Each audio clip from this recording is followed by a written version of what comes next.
Hello everyone, I'm Leah. How was your day? I had a very fulfilled Sunday. Hope you enjoyed it too. You know, the other day when I was talking with a friend, he brought up this kind of question, like how we should treat the disabled on the bus would be better. Give seats to them immediately and pretend like we are getting off the bus in order to protect their self-esteem in a demure way, or just ask them whether they need help directly. Maybe they're not that fragile or vulnerable, right? So if this kind of question bothers you, maybe you can get some inspiration from this book. The title of this book is Tuina.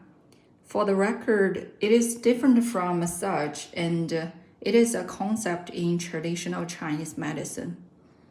And also, this book was written by Feiyu and won the 8th Maodun Literary Award in 2011. I mean, Maodun 文学奖 is China's highest honor for novels. And this book was set in Nanjing, including some familiar locations like Jiangjun Road or Shanghai Road, right? You know, the reason why the author chose this city, Nanjing, is that he shares profound and enduring ties with Nanjing, such as he once worked in a university called Nanjing College of Special Education. Maybe I can add some information about this college. You know, the most famous major in this college is special education, including sign language and Braille. They help disabled people grow up, as an individual and learn skills to make a living later on.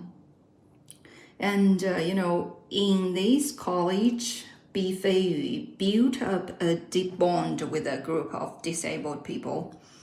I remember he mentioned that the timing he decided to write a book about visually impaired people in an interview.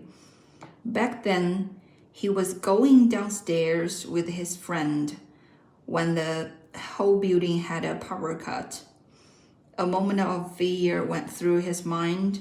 At that time, his friend held his hand firmly and they landed safely, which occurred to him that, I just quote what he said, "In a world without light, the world is still what it is, but I become a blind person in need. The feet of blind people went through thick and thin in the darkness, and their toes are like a lighthouse, which guides me through the darkness." Yeah, right now let's go back to the book. It revolves around several visually disabled people with different perspectives and different layers. Two of them are Dr. Wang and Xiaokong, who are a couple and both Tuina practitioners. They met when they were working in Shenzhen. Dr. Wang dreamed of running a Tuina clinic and got married to Xiaokong. So he invested all of his savings in the stock market. Unfortunately, it didn't work, right?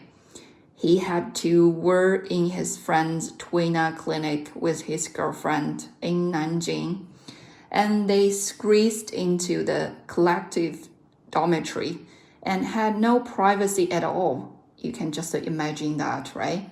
And they had to suppress their sexual desires, which is an important part in this novel.